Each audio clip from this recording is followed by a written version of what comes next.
Hey, what's up, guys? This is Brad with Display Fitness, and I'm coming to you with the last installment of the Training Talks with Coach John. I'm all out of footage with Coach John, so I kind of wanted to sit on it for a little while. So I apologize for those of you that asked questions and things like that for not getting to it a little bit sooner. But this kind of represents the last little bit of footage that I had from the United States, and so I don't know, it feels kind of emotional to kind of give that up, because it's like I don't have any more footage from US, and so now everything is here in Korea. So I don't know, it just feels a little weird. Maybe you guys will kind of understand what I mean. But yeah, forging on ahead. I want to keep doing stuff like this. I don't know if you guys have kind of seen the theme or the trend, but Fridays have kind of been the Training Talks Coach John, more of kind of a discussion piece. Something like that, right? Whereas the Monday and Wednesday releases tend to be more training footage or kind of something along those lines. So that's kind of what I want to do. I want to hit you guys up to leave me some comments or some questions in the chat box below, so that I have some more ideas and things that you guys are wanting to hear about, to kind of film some more training talks that I can release for my Friday releases. If you guys kind of figure out the schedule, I'm releasing on Monday, Wednesday, and Friday at 8 a.m. on Central Time. That's kind of been what I've been holding to for the last, I don't know, month or so. And I intend on continuing that so long as I can sustain it, if I don't start running out of ideas. But yeah, guys, hit me up in the comments below. Give me some ideas and some things that you'd like me to discuss. Kind of open up the floor for discussion and kind of weigh in on different subjects. Doesn't necessarily have to be, weightlifting related, but I'll wade through whatever you guys leave me and find some good ideas and things that might be valuable, and kind of go from there. Anyway, without any further ado, here is the last edition of Training Talks with Coach John. I hope you guys enjoy it, and I'll see you on the other side. Hey, what's up, guys? This is Brad with Display Fitness, and I'm sitting with John, knocking out a couple of training talks with Coach John. It's kind of one of the last opportunities we'll have to share time and space, like, same room, same time, for at least a while, probably. And what I had done is on my IG, I'd asked for some questions, got some responses, and unfortunately I had to kind of sit on them for a while, because getting in the same time and space sometimes is a little difficult with John traveling and kind of me bebopping around, getting ready to get out of here and all that other stuff. So we're going to go through a couple of questions real fast, kind of a quick Q&A, and hopefully we can answer some of those questions that were out there. First question from R. Ramco. He wants to know, what ab exercises do we recommend, especially for obliques? So what do you think about ab exercises, particularly obliques? It's fine. I think for ab stuff, if you want to do some core work at the beginning to activate slightly, you can. Research has basically debunked that, because that was the thing probably 10 years ago. I think the best ab exercise in terms of oblique or any part of the core musculature is just heavy lifting. Heavy squats, heavy pulls, heavy presses, particularly overhead, that require increased stabilization. And part of that activation pre-workout could be, even some med ball work, if you really want to work on the oblique and get rotational work in there, to work on activating, and just as a general warm-up, if that makes you feel good and kind of mentally right for the lift. But otherwise, heavy lifting, and so if you program auxiliary exercise correctly, that'll take care of really anything you need. Yeah, I really agree with with what John's saying here.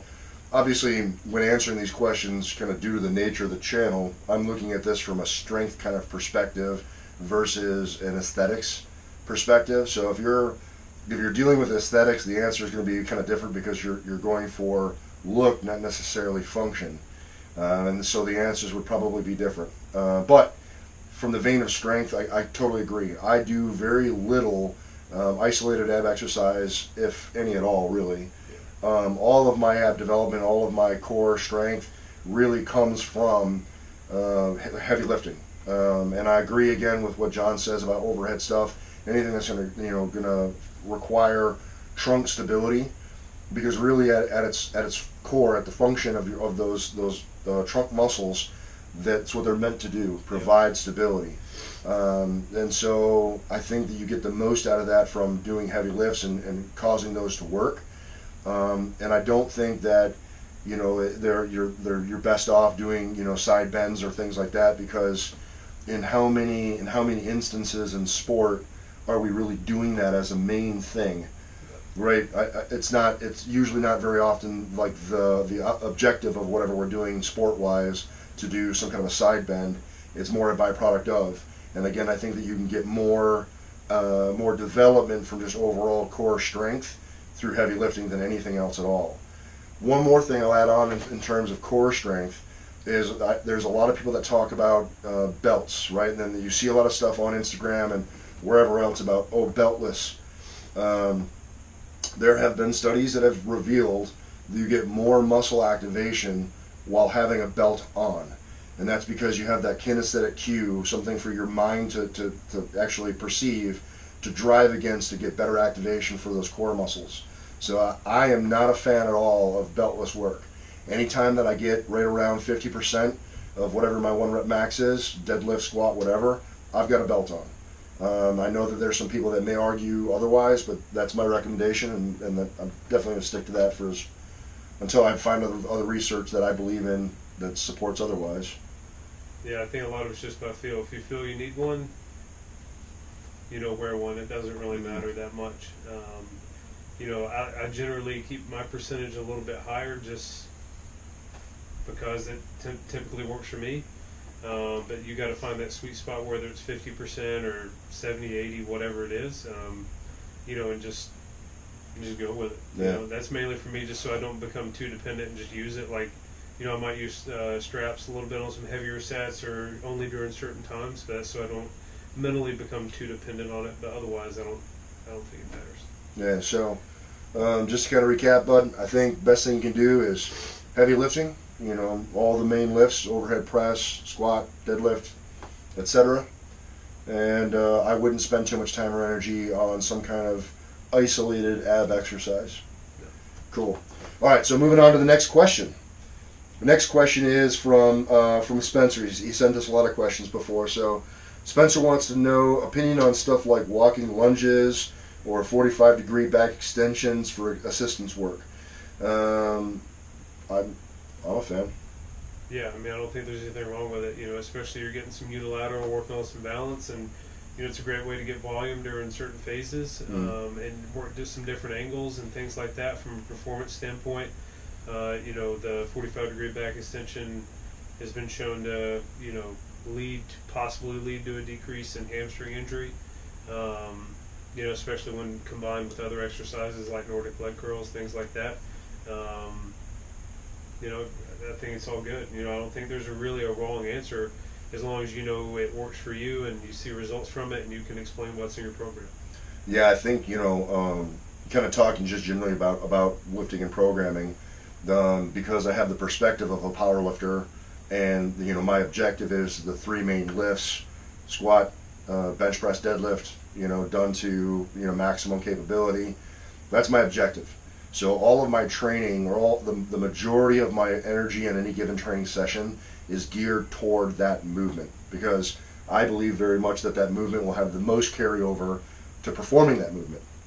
However, when I'm done performing that main movement, I try to find as much stuff as I can that support those movements, that will give me as much benefit kind of around that movement as possible. And so, Spencer, some of the things that you're talking about, like the walking lunges and the 45-degree back extensions, I think those are great supporting exercises that will help stabilize the core. So, give you that trunk development, trunk stability, which is absolutely paramount when performing all of the main lifts. And then, I think that the lunges and the extensions are very good for, supporting squat, supporting the deadlift. So you have to look at, when looking at those accessory movements, you have to make sure that they have a reason. And again, I prioritize the accessory movements on how much they support that main movement. So therefore, I would prioritize your 45-degree back extensions way before I would prioritize some targeted calf work, for example. So you can see what I mean by prioritization. So make sure that the accessory movements you have, you can explain why you're doing them, that they go to serve some function in supporting whatever your overall goal is. and I'm all for it. Just make sure that you understand the difference between your accessory movements and your main movements, and why it's an accessory versus a main movement. Yep. Cool. Anything else on that one? Nope. All right, we got a few more questions, and then we'll wrap it down. All right, so we have man, I really feel bad. I can't pronounce this very well. Shirag Somaraj. I'll go with that one. If I mispronounce it, but I'm sorry. He's asked a lot of questions before too. Very common. I'm gonna have to just DM you and figure out how to say your name. Apologize. Moving on. He wants to know if there's no competition close by, what rep and set range do I follow for the main lifts? And so, again, for me, main lifts, powerlifting, squat, bench, dead. Yeah. So for me, I tend to stay in the rep range, probably no less than 3s, and probably no more than, at the absolute most, 12s. Like if I'm really trying to hurt myself, cardio-wise, I'll do sets of 12 on something, but that's not very common. I'm usually as low as 3s and then as high as maybe 8s. So 3, 5s, 8s are typically where I kind of hang out. If I'm not doing any kind of competition training or anything like that, I'm just training to train, kind of like I'm doing right now. Most of my stuff hangs out in that ballpark. Yeah, I think it's a pretty safe range, and you can get a pretty good idea where you're at there. But just because there's no competition close by, in terms of time or distance, whichever one, doesn't mean you can't get competitive. So, maybe you kind of set a grade 8 or whatever at your gym, wherever you lift, and that's where you just go for it and kind of mimic one, even if it's just for you. And do a 1 rep or a 2 rep, or leave a little room in the tank and just kind of test yourself and give you something to train for. But otherwise, you can get a good shot of where you're at in that triple range. But most of the time, you probably spend a little bit higher up. Yeah. So this it all kind of depends what your overall goal is, how you're going to kind of skin that cat. But that's kind of where I hang out for the majority of my work. All right, we're going to do last question, I think, for this this video here.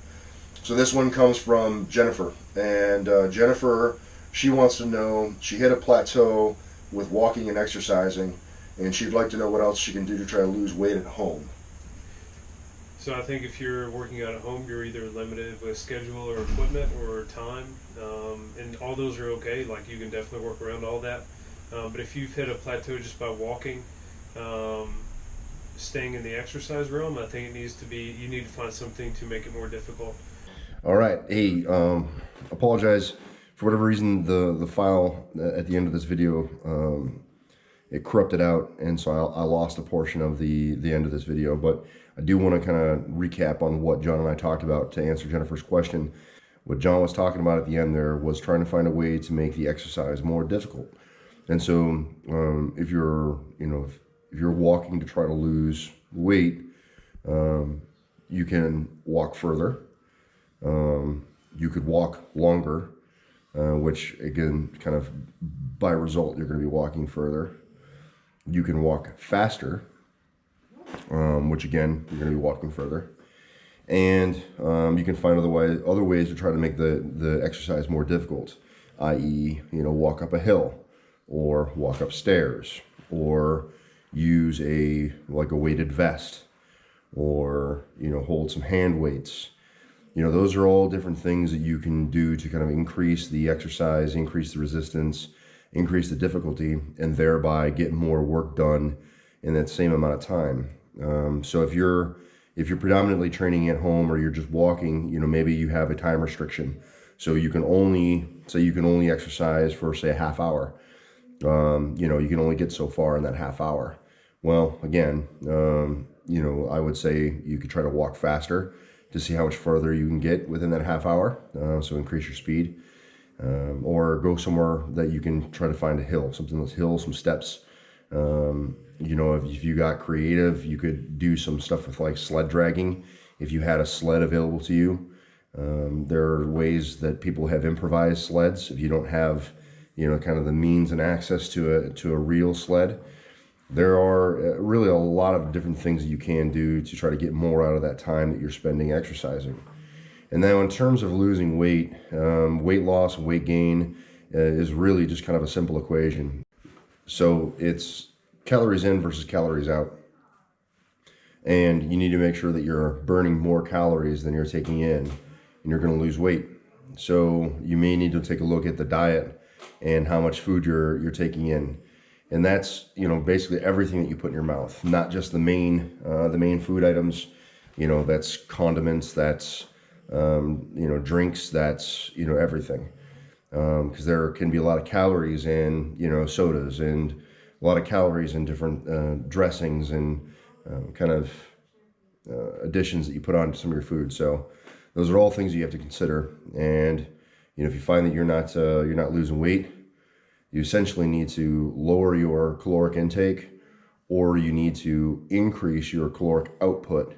In other words, exercise more or exercise harder, burn more calories, or maybe both of those things, taking less calories and try to burn more calories. That's really the biggest thing that you can try to do to lose weight. And obviously there is a myriad of ways that you could accomplish that, which doesn't really make for a quick kind of response to that question. It's a much more detailed thing to get into and actually start talking nuances of diet, which I'm not all that qualified to do. At any rate, Jennifer, I hope that answers the question. I know that it seems fairly simple and straightforward, but I mean, really, that is the answer. It really is fairly simple. Try to get more work done in the amount of time that you have, or find a way to make that work harder. Like I said, find a hill, find some stairs, use a sled, a wheelbarrow. You can push a wheelbarrow for some distance. That would make things much more difficult. There's all kinds of little nuanced things that you can do to try to increase that workload or that work capacity. Anyway, I hope that answers the question. And I apologize for losing the end of the footage there with John.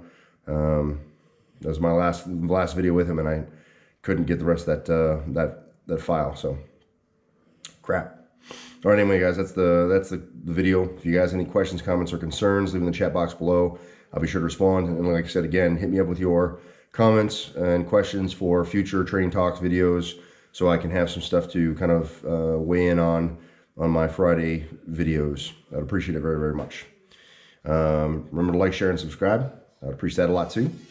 And remember, guys, no matter what it is you think you can't do, train despite. You're either going to find an excuse or you're going to find a way. And I hope you find that way.